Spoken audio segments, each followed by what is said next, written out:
Mungkin yang aku dapetin juga dari ceritanya Kak Hedi ini, Kak Hedi karena sudah punya pegangan gitu, kayak pegangan dari ilmu yang Kak Hedi pelajarin, baik di buku, di Instagram ataupun di YouTube terkait dengan saham. Jadi saat terjadi krisis kemarin itu, jadi Kak Hedi sudah paham karena udah ada pegangan sebenarnya. Jadi keputusan ataupun Ya, keyakinannya terkait dengan saham-saham pilihannya Kak Edi jadinya sudah kuat gitu kayak jadi itu emang ya, hasil keputusan pemilihan sahamnya pun pemilihan saham atas keputusan sendiri, jadi emang Kak Edi sudah yakin dengan pemilihan sahamnya kayak gitu ya kayak.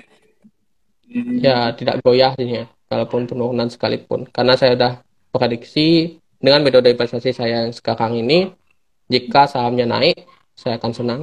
Jika sahamnya naik hingga melewati batas wajar, saya mulai ambil keuntungan, saya mulai jual saham tersebut secara bertahap, ataupun ketika turun, saya juga terus semakin senang karena harga saham tersebut semakin murah lagi. Apalagi kalau kinerjanya masih tumbuh, begitu.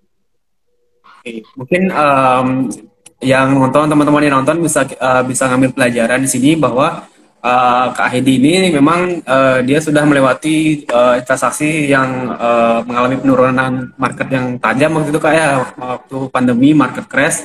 Tapi Kak Hedi karena memang sudah belajar, sudah ngerti, punya pegangan seperti itu. Karena kan banyak sekarang dikit-dikit takut, dikit-dikit takut harga sahamnya turun, baru baru beli Ya, baru beli berapa menit, berapa saat sahamnya turun dan langsung takut, langsung dia mm, deg-degan gitu ibaratnya. Nah mungkin bisa di-sharing dulu tipsnya mungkin untuk yang pemula atau yang awam ketika ingin beli saham supaya nggak mm, deg-degan ataupun nggak jantungan kalau sahamnya turun, ya, itu gimana kira-kira Kak menurut Kak Hedi? Karena kan sudah melewati banyak nih, banyak fase dari belajar emang investasi plus juga lewatin market crash kemarin juga dengan berhasil membalikkan keadaan gitu kayak dari minus floating jadi profit lagi. Itu gimana Kak? ya. Kalau boleh tahu.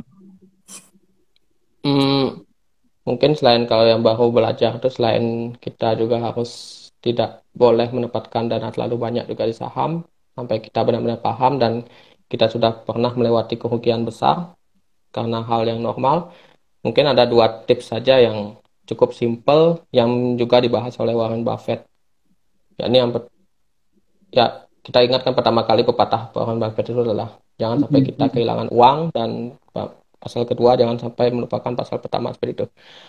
Pada dasarnya intinya bukan kita harus cut loss agar kita tidak sampai kehilangan uang. Bukan itu maknanya. Tetapi bagaimana kita menghindari kerugian yang besar justru akibat cut loss tersebut. Karena ketika cut loss kan berarti kerugian kita terrealisasi.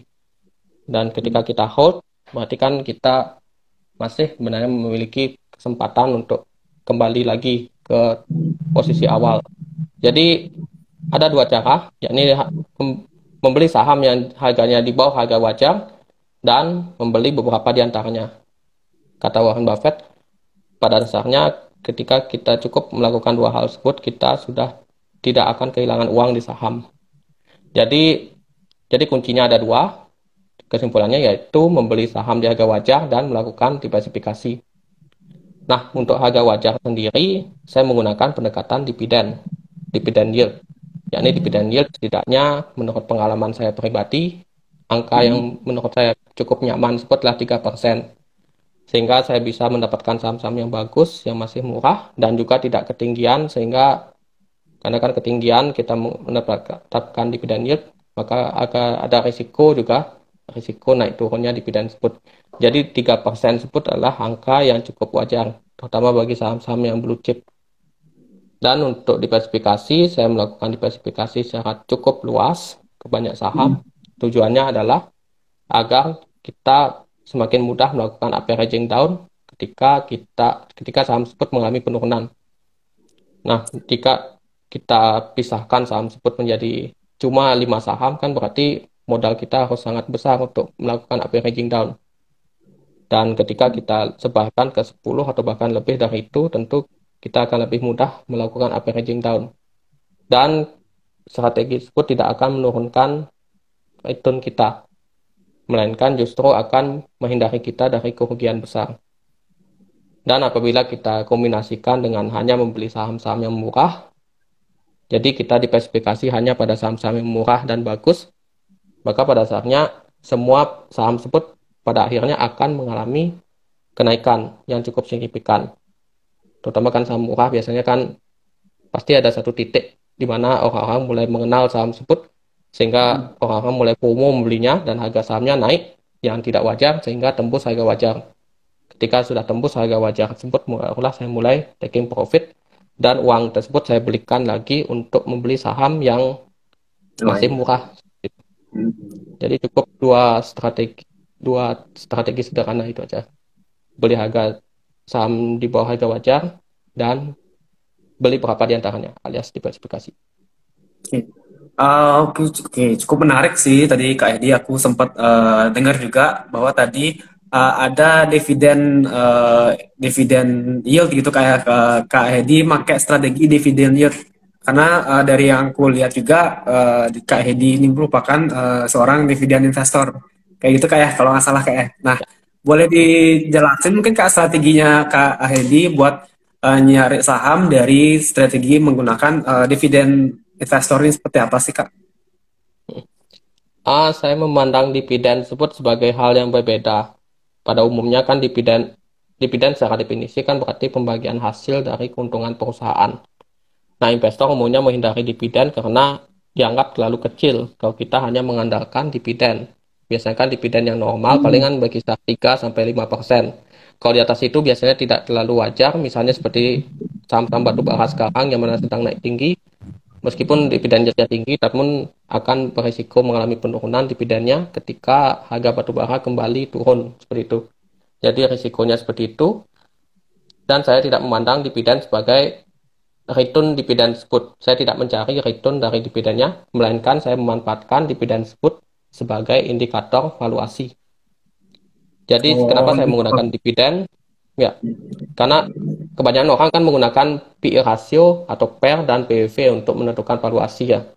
Namun saya anggap valuasi tersebut merupakan valuasi yang cukup semu ataupun kurang nyata karena laba bersih kan masih bisa, karena saya belajar akuntansi jadi saya tahu pendapatan tersebut belum tentu pendapatan yang nyata karena pendapatan bisa diperoleh dari orang yang membayar langsung ataupun bayar tunai jadi dapat uang perusahaannya, dan secara piutang ataupun klien pelanggannya tersebut membeli namun belum membayar, nanti bisa membayarnya.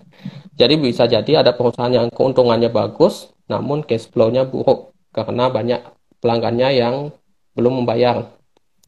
Jadi dividen adalah hal yang paling pasti untuk diterima oleh investor.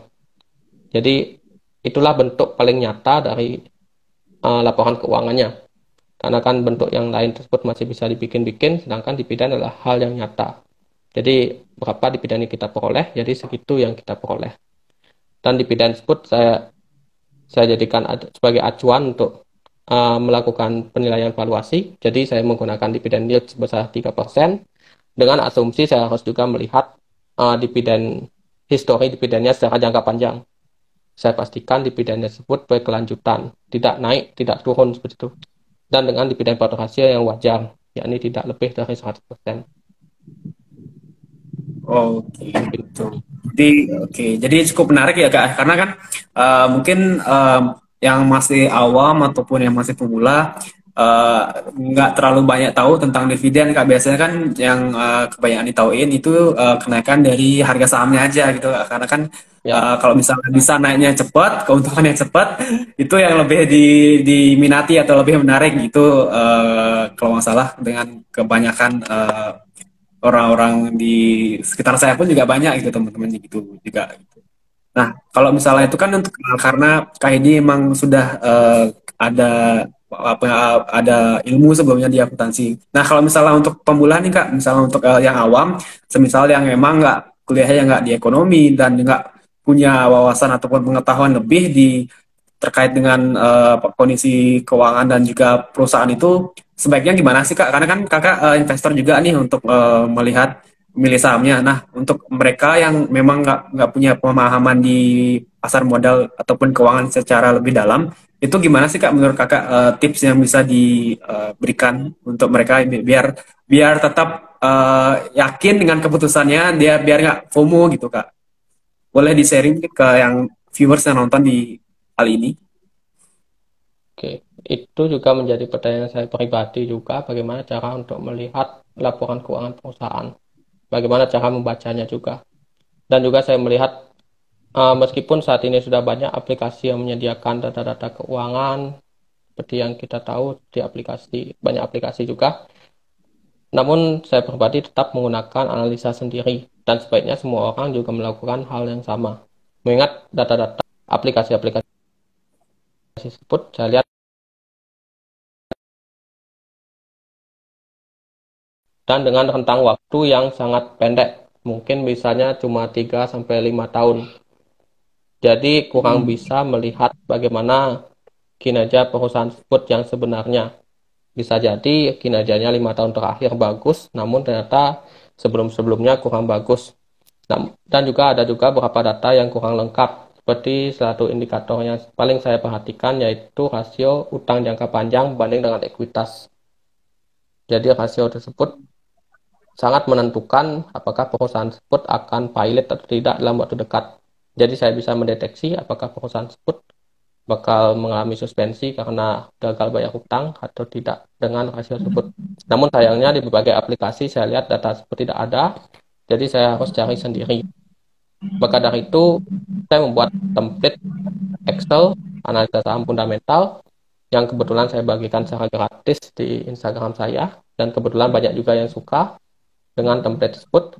Jadi dari sana kita bisa melihat beberapa data-data penting terkait dengan data-data fundamental saham. Sambil kita juga belajar juga, saya juga sertakan juga video mengenai bagaimana cara menginput data tersebut secara lengkap. Jadi kita bisa menginputnya sendiri. Di sana berisi beberapa data-data penting yang selalu saya perhatikan sebelum saya memutuskan investasi saham, yakni mulai dari kinerjanya secara jangka panjang, yakni pendapatan dan laba bersihnya. Kemudian histori PBV dan PE rasio. Nah, ketimbang saya menggunakan PBV dan PE rasio untuk melakukan valuasi di harga saham saat ini, saya lebih baik menggunakan rasio PBV dan PE rasio tersebut secara historis. Jadi Secara saya historis. tahu, ya, karena dengan Hmm. secara historis kita bisa tahu bagaimana pergerakan harga saham tersebut. Yakni ketika harga sahamnya naik, namun PBV dan PE rasionya juga ikut naik, berarti harga sahamnya tersebut meningkat lebih cepat dibandingkan dengan peningkatan kinerjanya. Dan juga ada juga perusahaan yang saya lihat, meskipun harga sahamnya naik, namun PEV dan PE rasionya justru turun, yang berarti pertumbuhan kinerjanya jauh lebih cepat dibandingkan dengan pertumbuhan harga sahamnya. Jadi harga sahamnya naik cuma 10%, namun kinerjanya naik 20%, halnya seperti itu. Ada perusahaan yang seperti itu, dan dengan data historis tersebut saya jadi bisa tahu bagaimana pola pergerakan harganya. Kemudian saya melihat histori ekuitasnya. Barulah saya melihat histori dividen untuk memastikan apakah dividen tersebut memang berkelanjutan atau tidak. Karena kadang ada perusahaan yang bolong-bolong dividennya ataupun membagikan dividen melebihi laba bersihnya, sehingga tentu itu tidak akan berkelanjutan. Baru saya melihat rasio utang jangka panjang berbanding dengan ekuitasnya. Saya pastikan rasio tersebut tidak lebih dari 50%. Karena saya lihat ada 2 kasus perusahaan, atau 3 sekarang, yang saya lihat hasil utang jangka panjangnya itu di atas 50% dan mengalami suspensi. Namun, jika hasil tersebut di atas 50% bukan berarti absolut buruk. Setelah saya menemukan, ada satu penelitian yang saya temukan bagaimana cara mendeteksi kesehatan perusahaan dari arus kasnya. Jadi saya tambahkan lagi indikator histori arus kasnya. Jadi ketika perusahaan memiliki utang jangka panjang yang tinggi, saya lihat juga arus kasnya. Saya pastikan arus kasnya tersebut secara operasi harus positif. Jadi ketika arus kasnya Ya. negatif, berarti itu tanda bahaya bagi perusahaan. Dan saya lihat banyak contoh kasusnya dari perusahaan yang Oh. utang jangka panjangnya besar dan uh, arus kas operasinya itu merah ataupun negatif. Jadi cepat atau lambat pasti akan mengalami suspensi karena gagal bayar. Kemudian ini satu juga lagi, yang terakhir, yang opsional, yakni rasio ROE. Jadi rasio ROE ini tidak mutlak saya perhatikan, namun jika perusahaan memiliki ROE di atas 10% dan mengalami pertumbuhan setidaknya 3 tahun terakhir, ROE-nya mengalami peningkatan, saya akan mengalokasikan uang saya lebih banyak pada perusahaan tersebut karena ada potensi, karena itu mengindikasikan perusahaan tersebut tengah mengalami pertumbuhan yang tinggi. Apalagi jika dikombinasikan dengan dividen yieldnya yang bagus dan masih murah, jadi perusahaan tersebut sebenarnya masih sangat murah dan tinggal tunggu waktu saja sampai harga sahamnya mengalami peningkatan yang signifikan. Saya juga temukan pada beberapa perusahaan, sangat jarang ada perusahaan yang memenuhi kriteria tersebut, yakni dividen yield-nya bagus dan ROE-nya di atas 10% dan tumbuh setidaknya 3 tahun terakhir.